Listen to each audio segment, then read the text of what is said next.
মিহি সিজন 2 নেশাক্ত প্রহর লিখেছেন রূপন্তী সরকার। পর্ব সংখ্যা 6। ঋষভ কোনো কথা বলল না। হৃদ মুচকি মুচকি হেসে চলে গেল। ইয়াশফা আইসক্রিম খেতে খেতে ঋষভকে এসে বলল, সত্যি আপনি এনেছেন? ঋষভ আর চোখে ইয়াশফার দিকে তাকিয়ে বলল, নো। ইয়াশফা বেশি কিছু না বলে খাবার খেতে লাগলো। ঋষভের কল আসতেও ও না খেয়ে ওপরে চলে গেল। মিহির রান্নাঘর থেকে চেঁচিয়ে ঋষভকে বলল, ঋষ, খাবার না খেয়ে কেন যাচ্ছ?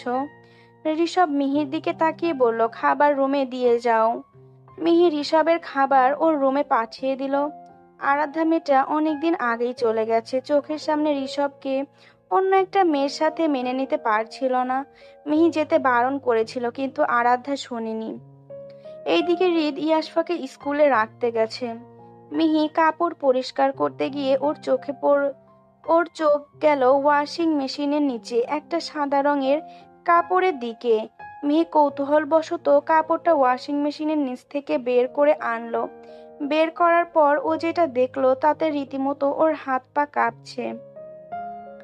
শার্টটা ঋষভের, আর পুরো শার্টটা রক্তে ভেজা। মিহির চোখ অন্ধকার হয়ে আসছে। কাল রাতে এমনিতেই ঋষভ বাহিরে ছিল, তার ওপর কালকে ও এই শার্টই পরে গেছিল। তাহলে কি ঋষভের কোথাও কেটে গেল? এসব অনেক রকম ভাবনা আসছে ওর মাথায়। নিজেকে কিছুতেই শান্ত করতে পারছে না। গলা শুকিয়ে আসছে ওর।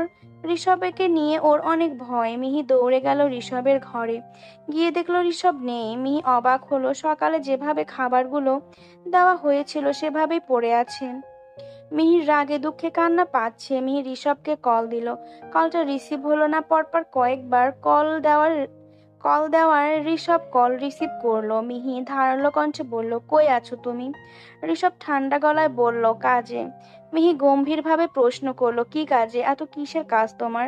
সারা রাত বাসায় থাকো না, সকালে না খেয়ে কাজে বেরিয়ে যাও, ভার্সিটিতেও তো ঠিকঠাক যাও না, তাহলে কি এমন কাজ করো তুমি? কথাগুলো ঝাঁঝালো ভাবেই বলল। ঋষভ কোনো উত্তর দিল না। ও সব সময় গাছাড়া ভাব নিয়েই থাকে। এই জিনিসটা মিহির খুব বিরক্ত লাগে। মিহি আবারও প্রশ্ন করলো, কাল রাতে কই ছিলে? তুমি কি কোথাও আঘাত পেয়েছো? ঋষ গম্ভীর গলায় বলল, না। মিহি আর কিছু বলল না। টুস করে কল কেটে দিল। ওর মাথা কাজ করছে না। এই ছেলেটার আবভাব ওর ভালো ঠেকছে না। মিহি অনেকদিন আগে থেকে ঋষভের এই গা ছাড়া ভাব লক্ষ্য করছে। মানুষের এত কাজ কিভাবে থাকে? ঋষভ হৃদের কোম্পানিও ঠিকঠাক মতো দেখে না, তাহলে কি কাজ করে? কই শুভ্র, অদ্রিত, মুগ্ধ এরা তো রাতে বাসায় চলে আসে, তাহলে ও কেন বাহিরে থাকে? ঋষভ কি কোনো মেয়ের চক্করে পড়েছে? কথাগুলো ভেবে মিহি নিজেকে বকলো, কি সব ভাবছে হো? মা হয়ে কখনো ছেলের বিষয়ে এসব ভাবতে আছে? মিহি শার্টটা সুন্দর করে ধুয়ে দিল। এইদিকে জ্যোতিকে কালকে ছেলের বাড়ি থেকে দেখতে এসেছিল। ওদের জ্যোতিকে অনেক পছন্দ হয়েছে। জ্যোতির বাবা মেয়েকে খুব তাড়াতাড়ি বিয়ে দিতে চায়, কারণ ওরা গরিব মানুষ, তার ওপর মেয়ে বড় হয়েছে। এখন বিয়ে না দিলে পরে বিয়েটা দিতে সমস্যা হয়ে যাবে। জ্যোতির যেই ছেলের সাথে বিয়ে ঠিক হয়েছে সেই ছেলে ইঞ্জিনিয়ার, দেখতে কালো, তবে চেহারা সুন্দর। জ্যোতি বিয়েতে রাজি না। ওর বাবা ওকে 100 বার জিজ্ঞেস করেছে ওর কোনো ছেলের পছন্দ কিনা। জ্যোতি প্রতিবারই না বলেছে। ও কি করে বলতো শুভ্রর কথা? শুভ্র তো ওকে বিয়েই করবে না। শুভ্র আরো দুটো গার্লফ্রেন্ড আছে। শুভ্র তো ওকে নিয়ে সিরিয়াসও না যে বাবাকে জোর গলায় বলবে ওর কথা। এসব দিক চিন্তা করে জ্যোতি চুপ করে আছে। সবকিছু আল্লাহর নামে ছেড়ে দিয়েছে। আল্লাহ যা করবে ভালোর জন্যই করবে। জ্যোতি শুভ্রকেও কোনো কথা জানায়নি। ও কোনো অশান্তি চায় না। এইদিকে ইয়াশফা স্কুলে গিয়ে তানহাকে অনেক ঝাড়ি দিয়েছে। ওই বেয়াদবটার জন্য কালকে ওর শ্বশুর শাশুড়ির কাছে ঝাঁটার দৌড়ানি খাইছে। ইয়াশফা তানহাকে কড়া গলায় বলে দিয়েছে, শোন, আমার শাশুড়ি আমাকে বলেছে আমার শ্বশুরের দিকে কেউ নজর দিলে আমি যেন তার চুলের ঝুঁটি ছিঁড়ে দেই। কথাটা শুনে তানহা এক ঢোক গিলল। কি সাংঘাতিক ব্যাপার! এমনিতে ওর মাথায় চুল নেই, একটা হ্যান্ডসাম বুড়োকে ভালোবেসে শেষমেশ কিনা চুল হারাবে? দরকার নেই বাবা, ও সিঙ্গেলই ঠিক আছে। Single life best. তানহা ইয়াসপাকে বলল সে আর কোনোদিন তার শ্বশুরের দিকে নজর দিবে না। কথাটা বলে ইয়াসপার গালে টুপ করে একটা চুমু দিল। ক্লাস শেষে ওরা গিয়ে ক্যান্টিনে বসলো। এর মধ্যেই জায়ান এসে ইয়াসপার গা ঘেঁষে বসলো। ইয়াসপার রাগ লাগলো খুব। ওর বলতে ইচ্ছে করলো, ধুর যাওরা, আমার কাছে আসিস না, আমার জামাই আছে। কিন্তু মনের কথা মনে রেখেই দ্রুত সরে গেল জায়ানের থেকে। জায়ান ইয়াসপার দিকে একটা চকলেট এগিয়ে দিয়ে বলল, নাও প্যারট, নাও প্যারট, এটা তোমার। ইয়াসপা নিল না। ও বলল, পেট ব্যথা করছে ভাইয়া, খাবো না, আপনি খান। জায়ান মুচকি হেসে বলল, আরে খাও প্যারট, একটু খেলে কিছু হয় না। এটা বলেই জায়ান ওর হাতে চকলেট দিল। ইয়াসপা জোর করে হাসার চেষ্টা করে চকলেটটা নিল। ওর হাত জায়ানের হাতের সাথে স্পর্শ করে আছে। হঠাৎ ওর চোখ গেল দূরে দাঁড়িয়ে থাকা ঋষভের দিকে। একটা কালো রঙের হুডি পরে দাঁড়িয়ে আছে। ইয়াসপার প্রথমে বিশ্বাস হলো না ওইটা ঋষভ, কারণ এই সময় তো ওর আসার কথা না। কিন্তু ও ভালোভাবে চোখ ডুলে দেখলো ঋষভের মতো একটা খাম্বা দাঁড়িয়ে আছে, বিদেশি ধলা বিলাইয়ের মতো গায়ের রং, নীল নীল চোখ, যেটা রোদের আলোয় ঝলমল করছে। এটা ঋষভ ছাড়া কেউ হতেই পারে না। ইয়াসপা ঋষভের কাছে গিয়ে দাঁড়ালো। মেয়েটা ঋষভের অনেক খাটো। ঋষভ মাথা নিচু করে ইয়াসপার দিকে তাকালো। ইয়াসপাকে পুরো বাচ্চার লাগছে। লম্বা লম্বা চুলগুলো বেনুনি করে ছেড়ে দেওয়া, যদিও বেশি লম্বা না, চুল কোমরের নিচ অব্দি পড়ে। চোখের মণিগুলো কুচকুচে কালো আর বড় বড়, কিছুটা টেডি পুতুলের মতো লাগে। ঋষভ ইয়াসপার দিকে রাগি চোখে তাকালো। ইয়াসপা ঋষভকে বলল, আপনি এইখানে কেন এসেছেন? পেছন থেকে জায়ান এসে বলল, প্যারট, এটা তোমার ভাই না? ইয়াসপা কিছু না ইয়াসপা কিছুটা থতমত খেয়ে গেল, কিন্তু তারপরেও মাথা নাড়িয়ে বলল, হ্যাঁ। ঋষভ কোনো দিক না তাকিয়ে জায়ানের মেইন পয়েন্টের মাঝ বরাবর একটা লাথি দিল। কিন্তু একটু পর মনে হলো ও আসলে এতক্ষণে খেয়ালে দেখলো ও লাথিটা মারেনি। ঋষভ চোখ বন্ধ করে জোরে জোরে শ্বাস টেনে নিল। 2 মিনিট চোখ বন্ধ করে শ্বাস নেওয়ার পর ইয়াসপার হাত শক্ত করে চেপে ধরে গাড়ির দিকে নিয়ে গেল। ইয়াসপা ঋষভের থেকে হাত ছাড়িয়ে নিয়ে বলল, এই শুনুন, এমন চাপাচাপি ঠাসাঠাসি করবেন না। তাছাড়া আমি এখন যাব না আপনার সাথে, আমার ক্লাস আছে। ঋষভ ওর পকেট থেকে কয়েকটা চকলেট পরপর ইয়াসপার মুখে ঢুকিয়ে দিল, রীতিমতো ঠেসে দিল। রাস্তার মধ্যে তো আর মুখ চেপে ধরা যায় না। তার উপর এই মেয়েটা যা হেরে গলা, মানুষ মনে করবে কিডন্যাপ করে নিয়ে যাওয়া হচ্ছে। ইয়াসপার কথা বলতে না পেরে করতে থাকে। ঋষভ আরো দুটো গোল গোল চকলেট ইয়াসপার মুখে ঢুকিয়ে ওকে গাড়িতে তুললো। ইয়াসপার মুখ ভর্তি চকলেট। মেয়েটা দম নিতে পারছে না, মনে হচ্ছে এবার জীবনটা বেরিয়েই যাবে। ঋষভ গাড়ি চালাতে চালাতে ইয়াসপার দিকে নজর দিল। ইয়াসপা ওয়াক করে উঠতেই ঋষভ গাড়ি জোরে ব্রেক কষে ওর হাত ইয়াসপার মুখের কাছে নিয়ে গিয়ে বলল, এইখানে ফেলো ফাস্ট। ইয়াসপা ওর মুখের সবটুকু খাবার ঋষভের হাতের ওপর ফেলে দিল। ঋষভ চকলেটগুলো একটা গাড়ির জানালা দিয়ে ফেলে ইয়াসপাকে পানি এগিয়ে দিল। ইয়াসপা ড্যাব ড্যাব করে ঋষভের দিকে তাকিয়ে আছে। লোকটা কি ঘৃণা নেই? ওর মুখের থুতু সহ খাবারগুলো কিভাবে হাতে নিল, ছি, ভাবতেই তো ঘিন ঘিন লাগছে। ইয়াসপা ঋষভকে পানি দিয়ে বলল, হাত ধুয়ে নিন। ঋষভ কোনো কথা বলল না। ইয়াসপা চুপ করেই ছিল। একটু পর ওর মনে হলো এই লোকটা কত বেয়াদব, কেমন করে ওর মুখে চকলেট ঠুসে দিল। ইয়াসপা যদি মরে যেত তখন কি হতো? রাগে শরীর জ্বলে উঠল ওর। মন চাইছে একটা মুটকি মেরে এই জলহস্তিকে মেরে ফেলতে, কিন্তু তা তো সম্ভব না। লোকটা আস্ত বেয়াদব। এসব ভাবতে ভাবতেই গাড়িটা এসে জ্যামে আটকালো। ঋষভ বিরক্তি নিয়ে রাস্তার দিকে তাকালো। ইয়াসপা মুখ ফুলিয়ে জানালার দিকে তাকালো। ও দেখতে পেল একটা পুলিশের গাড়ি। ও একবার ঋষভের দিকে তাকালো। ওর মাথায় একটা শয়তানি বুদ্ধি আসলো। ইয়াসপা চেঁচিয়ে পুলিশকে ডেকে উঠলো। ঋষভ হকচকিয়ে ইয়াসপার দিকে তাকালো। ইয়াসপা চিৎকার করে পুলিশকে বলছে, আমাকে বাঁচান, দেখুন এই জলহস্তি কোমড়ামুখ থোবড়া বেকা লোকটা আমাকে কিডন্যাপ করে নিয়ে যাচ্ছে, আমাকে প্লিজ বাঁচান পুলিশ। ঋষভ ইয়াসপার কথায় অবাকের চরম পর্যায়ে পৌঁছে গেল। এই মেয়ে বলে কি এসব? ওর কি মাথা ঠিক আছে? ঋষভের মাথা গরম হয়ে গেল। ও ইয়াসপার মুখ চেপে ধরে বলল, চুপ করো বেয়াদব, আর একটা ফালতু কথা বললে জ্যান্ত কবর দিব। ইয়াশফা ঋষভের হাতের তালুতে কামড় দিয়ে আবারও পুলিশকে ডেকে বলল, দেখছেন কিভাবে আমার মুখ ঠেসে ধরেছে? আমাকে এখন নিয়ে গিয়ে পাচার করে দিবে, আমাকে বাঁচান। পুলিশগুলো গাড়ি থেকে নেমে ঋষভের গাড়ির কাছে আসলো। আশেপাশে আরো কিছু লোক জড়ো হয়েছে, সবাই কৌতূহল নিয়ে ইয়াশফার দিকে তাকিয়ে আছে। ঋষভ রেগে ইয়াশফার দিকে তাকালো। ইয়াশফা একসাথে এত লোক আসতে দেখে ভয় পেয়ে গেল ও মনে হয় আজকে একটু বেশি করে ফেললো। পুলিশ ঋষভকে গাড়ি থেকে বের হতে বলল। ঋষভ বের হলো। এরপর একটা পুলিশ ইয়াশফাকে বের হতে বলল। ঋষভ পুলিশের দিকে তাকিয়ে রাগে গলায় বলল, ও বের হবে না, ও বের হবে না। একজন পুলিশ এগিয়ে এসে বলল, কেন বের হবে না? আপনি মেয়েটাকে কোথায় নিয়ে যাচ্ছেন? ঋষভ কোনো উত্তর না দিয়ে ইয়াশফার দিকে তাকালো। ইয়াশফা গাড়ির দরজা খুলে বের হতে নিলে ঋষভ ঠাস করে দরজায় বাড়ি দিয়ে বলল, গাড়ি থেকে এক পা বাহিরে রাখলে আই সোয়ার তোর কলিজা টেনে ছিঁড়ে ফেলবো।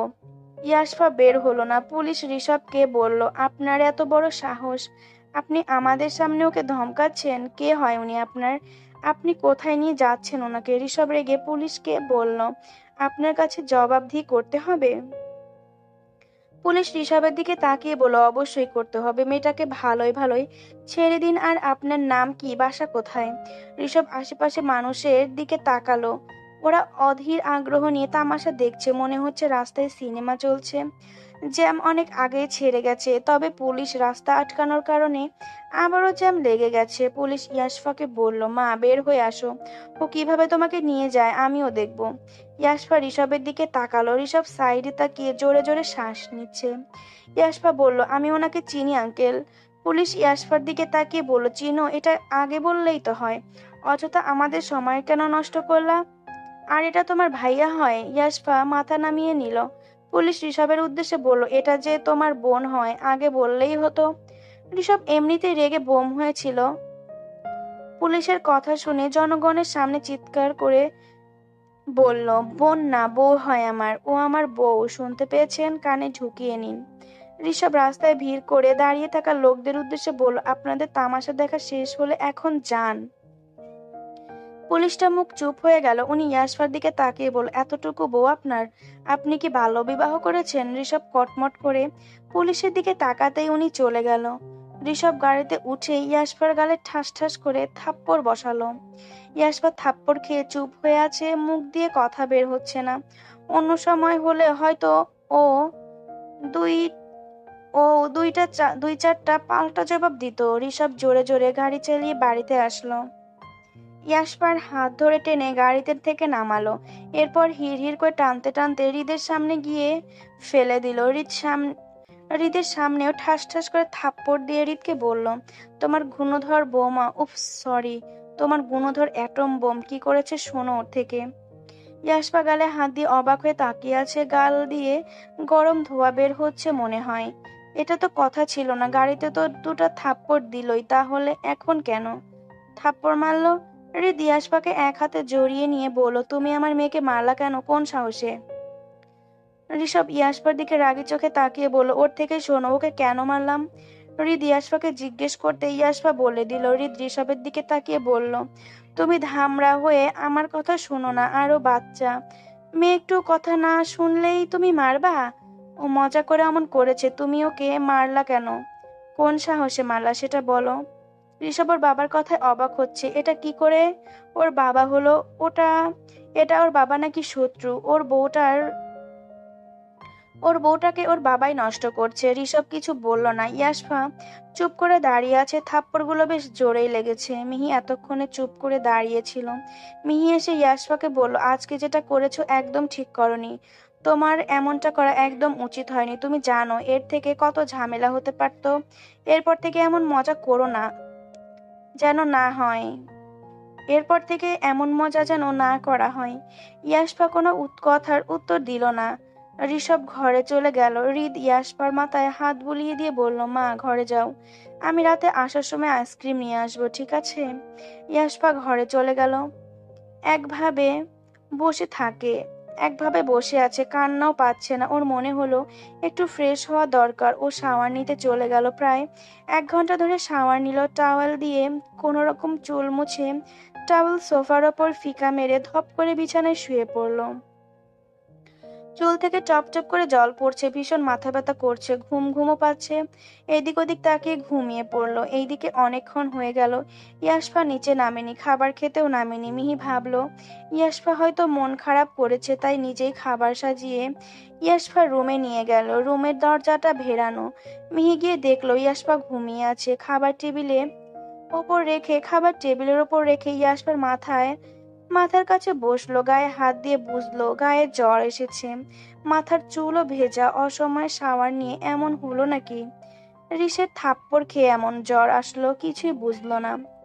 মিহি ইয়াসফাকে মিহি ইয়াসফা আস্তে করে মিহি ইয়াসফাকে আস্তে করে ডাক দিয়ে বলল, মা ওঠো। ইয়াসফার কোনো সাড়া শব্দ আসলো না। মিহি নিচ থেকে একটা বাটিতে করে জল এনে রুমাল ভিজিয়ে ইয়াসফার কপালে দিয়ে দিতে লাগলো। ইয়াসফা বিরক্তিতে চোখ মুখ কুঁচকে নিল। মিহি অনেকক্ষণ ইয়াসফার কপালে জল দিয়ে দেওয়ার পরেও জ্বর কমলো না। মিহি কিছুটা ভয় পেয়ে হৃদকে কল করলো। হৃদ একটা মিটিংয়ে ছিল। মিহি কল পেতেই দৌড়ে বাড়িতে চলে আসলো। মিহি সহজে কল দেয় না, সিরিয়াস কোনো কারণ থাকলে তবেই কল দেয়। হৃদ ইয়াসফার রুমে প্রবেশ করলো। মিহি ইয়াসফার পায়ের কাছে বসে আছে। হৃদ বুঝলো ইয়াসফার কিছু হয়েছে। ঋষভ বা রুহি শরীর খারাপ হলেও মিহি এমন অসহায়ের মতো ওদের পায়ের কাছে বসে থাকে। হৃদ গিয়ে মিহিকে দাঁড় করিয়ে দিল। শান্ত কণ্ঠে বলল, কি হয়েছে প্রিন্সেস? মিহি হৃদের দিকে তাকিয়ে বলল, ওর খুব জ্বর এসেছে। হৃদ ইয়াসফার কাছে গেল, ওর কপালে হাত দিয়ে দেখলো বেশ ভালোই গরম। হৃদ দেরি না করে ডক্টরকে কল করলো। এইদিকে তিথি, রুহি, রাহা ও ইয়াসফার রুমে আসলো।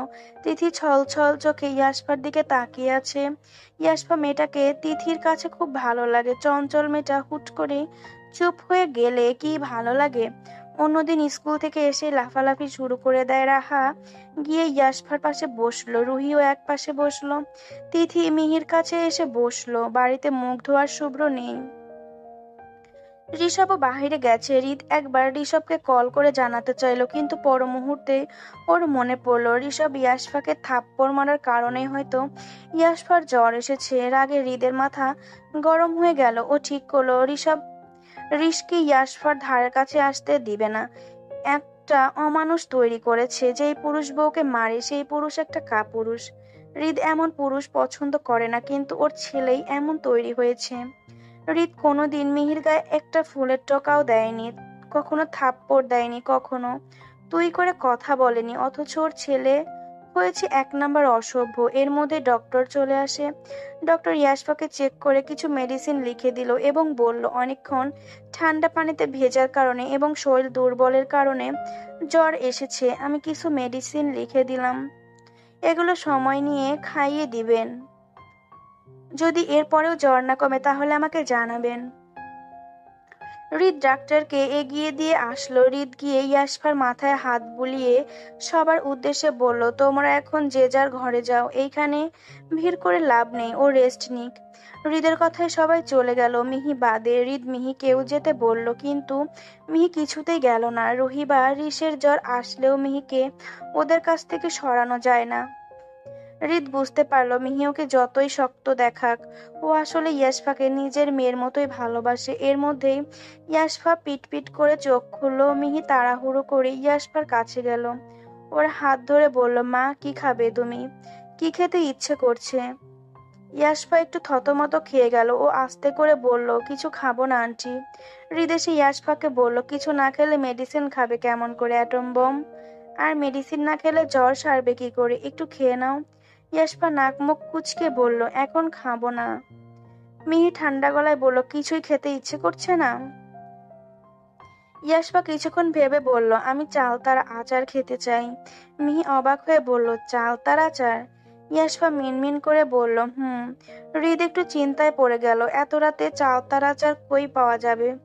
এখন প্রায় রাত 12টা বাজে। হৃদ মিহিকে বলল, তোমার ঘুম পেলে ওর পাশে ঘুমিয়ে পড়ো, আমি চালতার আচার আনার ব্যবস্থা করছি। হৃদ ইয়াসফার কাছে এসে বলল, মা আজকে রাতে যদি আচার না পাই তাহলে সকালে এনে দিলে কি তুমি রাগ করবা? গড প্রমিস, একদম ভোরবেলায় এনে দিব। ইয়াসফা মাথা নেড়ে হ্যাঁ বলল। হৃদ চালতার আচারের খোঁজে বেরিয়ে পড়লো। হৃদ বাহিরে যেতে নেবে এমন সময় রিসের গাড়ি এসে হৃদের সামনে থামলো। রিস গাড়ি থেকে বের হওয়ার সাথে সাথে হৃদ কটমট করে ওর দিকে তাকিয়ে বলল, এখন তোমাকে দুটো থাপ্পড় দেই? রিস গম্ভীর গলায় বলল, হোয়াই? হৃদ রেগে বলল, মেয়েটাকে মেরেছো, এখন ওর জ্বর চলে এসেছে। তুমি কি দিন দিন অমানুষ হয়ে যাচ্ছ রিস? তুমি তো এমন ছিলে না। তুমি কি করে ওই রকম বাচ্চা মেয়েটাকে মারলে? ও না হয় একটু দুষ্টুমি করেছিল, তাই বলে মারতে হবে? ঋষভ চুপ করে রইল। হৃদ রিশকে পাশ কাটিয়ে যেতে যেতে বলল, এখন এত রাতে চালতার আচার কই পাবো? আল্লাহ, মেয়েটা জ্বরের মুখে খেতে চাইল। কথাটা বলে হৃদ গাড়ি স্টার্ট দিল। ঋষভ হৃদের কথা শুনে বুঝতে পারলো ইয়াশপা হয়তো চালতার আচার খেতে চেয়েছে, তবে এখন তো রাত হয়ে গেছে, আচার কই পাবে? ঋষভ বাড়ির ভেতরে চলে গেল। সিঁড়ি দিয়ে উঠে ইয়াশফার রুমের পাশ দিয়ে নিজের রুমে ঢুকছিল, কিন্তু কিছু একটা মনে হতেই ইয়াশফার রুমে উকি দিল। দেখলো মিহি ইয়াশফার পায়ের কাছে শুয়ে আছে। ঋষভ আস্তে করে রুমে ঢুকলো। ইয়াশফার দিকে তাকিয়ে দেখলো মেয়েটার মুখ মলিন হয়ে আছে। অজান্তেই নিজের হাত ইয়াশফার মাথায় রাখলো। ইয়াশফা নড়ে উঠতেই হাত নামিয়ে নিল। কিছু না বলেই নিজের রুমে চলে গেল। এইদিকে প্রায় 2 ঘন্টা পর হৃদের গাড়ির শব্দে কানে আসে। রিস বেলকুনি সিগারেট খাচ্ছিল। হৃদের গাড়ির শব্দ শুনে রুম থেকে বের হলো। হৃদের হাত খালি। ঋষভ বুঝতে পারলো হয়তো হৃদ আচার পায়নি। হৃদ ইয়াশফার রুমে ঢুকলো। হৃদের পায়ের শব্দ পেয়ে মিহি উঠে গেল। হৃদ মিহির দিকে অসহায়ের মতো তাকিয়ে বলল, পেলাম না তো, অনেক জায়গায় খুঁজলাম, কোথাও পেলাম না, সুপার সবগুলো অফ হয়ে গেছে। মিহি বলল, আচ্ছা কালকে এনে দিও, এখন একটু খেয়ে নাও, আমি খাইয়ে দিচ্ছি, যাও ফ্রেশ হয়ে আসো। হৃদ বলল, খাবো না রে, ইচ্ছে করছে না। মেয়েটা না খেয়ে শুয়ে আছে আর আমি কি করে খেয়ে নিব? ওকে আগে কাল চালতার আচার এনে দিব, তারপর আমি খাবো। মিহি ঠান্ডা গলায় বল, আরে বাবা, কালকে সকালে এনে দিও, এখন তুমি একটু খেয়ে নাও, পেটে তো কিছুই পড়েনি। মিহি জোর করে হৃদকে কয়েক লোকমা খাইয়ে দিল। রিস এতক্ষণ দরজার বাইরে থেকে সবই দেখলো। ও ভেবেছিল হয়তো হৃদ নিয়ে আসবে, বাট পায়নি। রিসের কিছু একটা মনে হতেই বাড়ি থেকে বেরিয়ে পড়লো। রাতে একটু হালকা হালকা হালকা ঠান্ডা পড়েছে। গায়ে একটা পাতলা ফিনফিনে টি শার্ট আর ট্রাউজার পরে আছে। তাড়াহুড়ো করে বাইক স্টার্ট দিয়ে চলে গেল। রাত বাজে 2টা। পুরো শহর ফাঁকা। মাঝে মাঝে কিছু বড় বড় ট্রাক আর বাইক যাওয়া আসা করছে। রিস দেখলো কোনো দোকান খোলা নেই, যেগুলো খোলা রয়েছে সেখানে আচার পাওয়া যায় না। রিস একটা সুপার শপের কাছে গেল। সব বন্ধ হয়ে গেছে। বাহিরে দারোয়ান বসে বসে ঝিমাচ্ছে। রিস সোজা গিয়ে দারোয়ানকে বলল, শপের চাবি দিন। দারোয়ান হকচকিয়ে রিসের দিকে তাকালো। উনি ঘড়ির কাঁটার দিকে তাকিয়ে দেখলো 2টা 30 বাজে। উনি অবাক হয়ে রিসকে বলল, মানে? রিস গম্ভীর গলায় বলল, চাবি দিন। দারোয়ান কিছুটা ভয় পেল। উনি ভাবলো এটা মনে হয় কোনো ডাকাত। দারোয়ান ভয় কিছুটা সরে গেল। রিস বিরক্ত হয়ে দারোয়ানের কাছে গিয়ে নিজেই ওনার পকেট থেকে চাবি নিয়ে সব খুলল। দারোয়ান তাড়াতাড়ি করে পুলিশকে কল দিয়ে বলল, আপনারা তাড়াতাড়ি আসুন, ডাকাত এসেছে শপে। এইদিকে আরো একটা দারোয়ান এসে ঋষভের কাণ্ড দেখতে থাকে। এইদিকে রিস সব খুলে একসাথে অনেকগুলো চালতার আচার নিল। সবগুলো একটা ব্যাগে ভরে নিল। দারোয়ান দারোয়ানরা হা করে রিসের কাজ দেখছে। রিস আচারগুলো নিয়ে দারোয়ানের হাতে অনেকগুলো নোট ধরিয়ে দিয়ে বের হয়ে গেল। সাথে দারোয়ানের পকেটে চাবি ঢুকিয়ে শার্টের কলার ঠিক করতে করতে বলল, থ্যাঙ্কস। এরপর বাইক নিয়ে চলে গেল। দারোয়ানগুলো হা করে রিসের যাওয়ার পানে তাকিয়ে আছে। এটা কি হলো, কিছুই বুঝলো না। বাড়ির সামনে গাড়ি থামিয়ে হন হন করে উপরে চলে গেল। বাইরে যদিও অনেক ঠান্ডা, কিন্তু রিসের পুরো শরীর ঘামে ভিজে গেছে। সিঁড়ি দিয়ে উঠতে উঠতে পাতলা টি শার্টটা একটানে খুলে ফেললো। এরপর ইয়াসফার রুমে একটানে ঢুকলো। ঘরে কেউ নেই। ইয়াসফা ঘুমিয়ে আছে। ঋষভ গিয়ে ওর মাথার কাছে চালতাগুলো রেখে আলতো করে ইয়াসফার মাথায় হাত রেখে বলল, এই মেয়ে ওঠো। ইয়াসফা কোনো সাড়া শব্দ না করলো না। ঋষভ আবারও বলল, এই ক্যাকটাস, কথা কানে যাচ্ছে না? কথাটা একটু ধমকের সুরে বলা ইয়াসফা ধরফরিয়ে উঠে গেল। ঋষভ তাড়াতাড়ি করে বলল, ভয় পেও না, আমি আছি। ইয়াসপা চোখ ডলতে ডলতে বলল, কি হয়েছে, এত রাতে কেন ডাকছেন? ঋষভের খুব রাগ হলো। ঋষভ গম্ভীর গলায় বলল, আচার খাবে না? ইয়াসপা মাথা নাড়িয়ে হ্যাঁ বলল।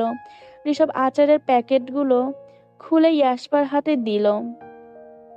ইয়াসপা এক টুকরো চালতা মুখে দিয়েই ওয়াক করে উঠল। ঋষভ ওর হাত ইয়াসপার মুখের কাছে নিল। এইখানে ফেলো। কি হয়েছে, খেতে ভালো লাগছে না?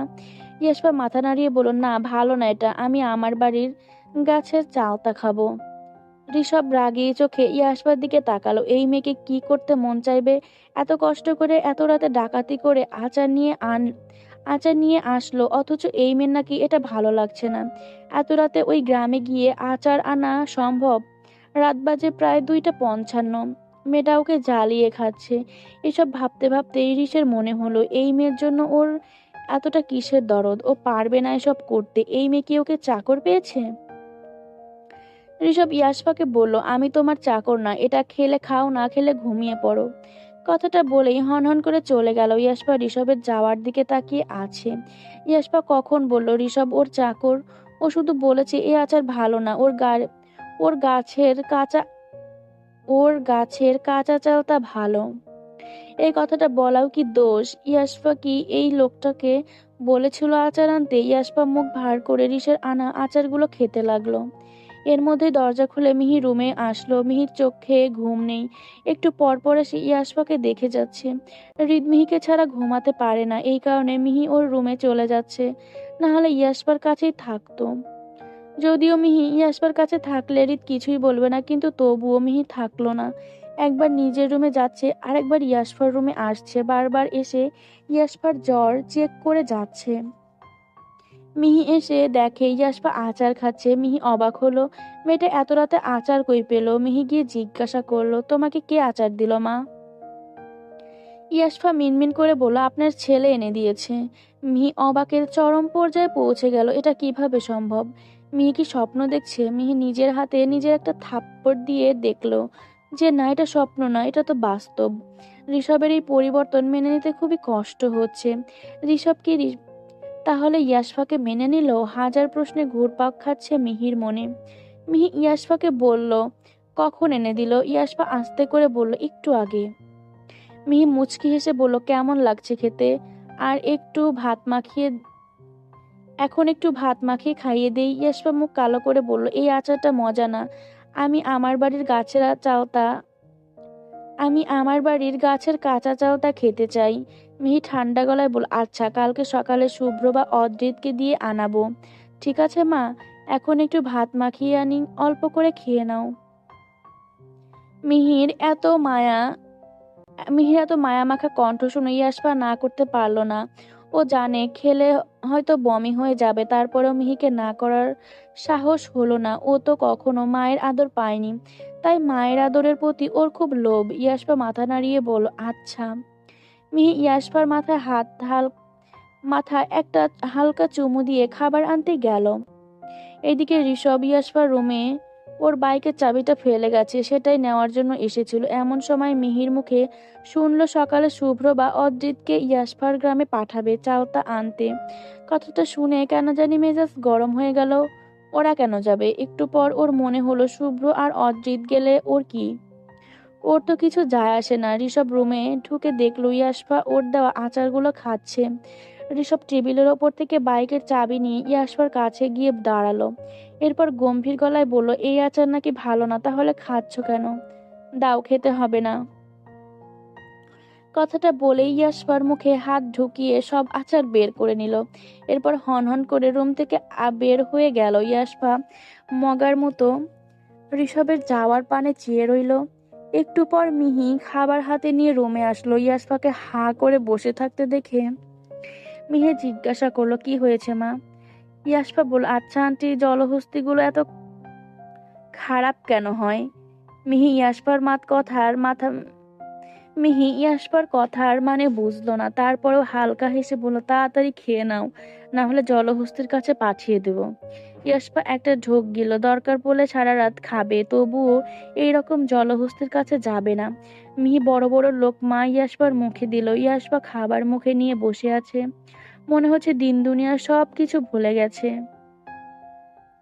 একটু পর নিচ থেকে বাইকের শব্দ কানে আসতে মিহি বেলকনিতে গেল, দেখলো ঋষভ এত রাতে বাইক নিয়ে কোথাও একটা গেল। মিহি দাঁড়িয়ে থেকে দেখলো এত রাতে ছেলেটা কোথায় গেল। মিহির টেনশন হচ্ছে। ইয়াসপা রুম থেকে বলল, কে বাইরে গেল আন্টি? মিহি বেলকনির দরজা লাগিয়ে দিয়ে বলল, রিস। ইয়াসপা বলল, এত রাতে কোথায় গেল? মিহি গম্ভীর গলায় বলল, জানি না তো। ছেলেটাকে নিয়ে আমি আর পারছি না। মিহি চোখ মুখে চিন্তার ছাপি স্পষ্ট দেখা যাচ্ছে। এইদিকে ঋষভ জোরে জোরে গাড়ি চালাচ্ছে, পুরো রাস্তা ফাঁকা। ইয়াসপার গ্রামে যেতে 20 মিনিট লাগে। ঋষভ এর আগে গেছে তাই গ্রামটা চেনে, কিন্তু ইয়াসপার বাড়ি তো চেনে না। ওর বাড়ি কি করে খুঁজবে এত রাতে? এসব ভাবতে ভাবতে এগিয়ে উঠল। এই ভাঙাচোরা বুক নিয়ে, অবাধ্য সুখ নিয়ে, স্বপ্নে রাখা মুখ চলেছে খুঁজে। ধোঁয়াশা ধোঁয়াশা ভরা রাস্তাতে নেমেছে বাজ পাখি খালি হাতে। যাই হোক, দুই পৃথিবী সিনেমার একটা গান। এত রাতে পুরো গ্রাম অন্ধকার, তবে গ্রামে ঢোকার পথে একটা মোড় পড়ে, সেখানে হালকা আলো জ্বলছে। ঋষভ বাইক নিয়ে সোজা মিহির মামার বাড়িতে চলে গেল। মিহির মামা বাড়িতে মিমির মিহির মামার বাড়ি চিনতে ঋষভের ভুল হলো না। ঋষভ গিয়ে দরজা ঠকঠক করলো। ভেতর থেকে ঘুমন্ত কণ্ঠ মিহির ভাই রাজ বলে উঠল, কে রে এত রাতে? ঋষভ গম্ভীর গলায় বলল, আমি। রাজ হাই তুলতে তুলতে, আমি কে? কোন আমি? ঋষভ একটু জোরে বলল, ঋষভ রায়ান চৌধুরী। রাজ হুড়মুড় করে দরজা খুললো। এত রাতে ঋষভকে দেখে ভয় পেয়ে গেল। রাজ ভীতু কণ্ঠে বলল, বাবা এত রাতে তুমি? কারো কিছু হয়নি তো? ঋষভ ঠান্ডা গলায় বলল, নো, আমার একটা হেল্প লাগবে। রাজ বলল, কি বলো? ঋষভ গম্ভীর ভাবে বলল, ওর বাড়িটা চিনিয়ে দিন। রাজ অবাক হয়ে জানতে চাইলো, ও কে? ঋষভ বলল, ওই যে ওই মেয়েটা। রাজ অবাকের অপর অবাক হচ্ছে, কোন মেয়ের কথা বলছে এই ছেলে? রাজ মিনমিন করে বলল, কোন মেয়েটা বাবা? ঋষভ বিরক্ত নিয়ে বলল, আরে ক্যাকটাসের বাড়ি কোথায়? রাজের চিৎকুর দিয়ে কান্না করতে ইচ্ছে করলো। এই ক্যাকটাস আবার কে? রাজ কাঁদো কাঁদো গলায় বলল, বাবা তুমি কার কথা বলছো? ঋষভের আসলে ইয়াসফার নামটা মনে নেই। ও তো কখনো ইয়াসফার নাম ধরে ডাকেনি। এত বড় নাম কি মনে রাখা যায়? শুধু নামের শুরুটুকু মনে আছে। ঋষ গম্ভীর গলায় বলল, ইয়াসের বাড়িটা চিনিয়ে দিন। রাজ কিছুক্ষণ ভাবার পর আন্দাজ করে বলল, ইয়াস মানে ইয়াসফার কথা বলছো বাবা? হৃদ মাথা নাড়িয়ে হ্যাঁ বলল। রাজ ঋষভকে নিয়ে ইয়াসফার বাড়িতে নিয়ে গেল। রাজ গিয়ে ইয়াসফাদের দরজায় নক করবে এমন সময় ঋষভ বলল, ওদের ডাকার দরকার নেই। আমাকে শুধু চালতা গাছটা চিনিয়ে দিন, আমি চালতা নিয়ে চলে যাব। রাজ অবাকের শেষ সীমায় পৌঁছে গেল। রাত বাজে 3:45। এত রাতে কেউ চালতা নিতে শ্বশুর বাড়ি আসে? রাজ ঋষভকে প্রশ্ন করার সাহস পেল না, চুপচাপ চালতা গাছ চিনিয়ে দিল। ঋষভ একটা লাঠি দিয়ে চালতা গাছে বাড়ি দিতেই দুইটা বড় বড় চালতা নিচে পড়লো। ঋষভের পায়ের কাছে কিছু একটা বাজতেই দেখতে পেল একটা হরিণ। ঋষভ অনেক অবাক হলো, এই গ্রামে হরিণ কই থেকে আসলো? হরিণটার শিং দিয়ে ঋষভের পায়ে গোতা দিচ্ছে। ঋষভ হরিণের মাথায় হাত বুলিয়ে দিল। এরপর আরো কয়েকটা চালতা পেরে বাইকে উঠে গেল। মাথায় হেলমেট পরে নিল। রাজ এক সাইডে দাঁড়িয়ে ছিল। রাজকে ইশারায় ডেকে নিজের কাছে ডাকলো। এরপর বলল, আমার শ্বশুর ঘুম থেকে উঠলে বলবেন তার জামাই কয়েকটা চালতা নিয়ে গেছে, কারণ আমার বউ এই গাছের চালতা খেতে চেয়েছে। এই টাকাগুলো ওনাকে দিয়ে দেবেন, ক্ষতিপূরণ হিসেবে দিলাম। রাজ কিছু বলার আগে ঋষভ বাইক নিয়ে চলে গেল। এইদিকে রাজ ভাবতে লাগলো, এই ছেলের কি কোনো জিনে ধরেছে নাকি?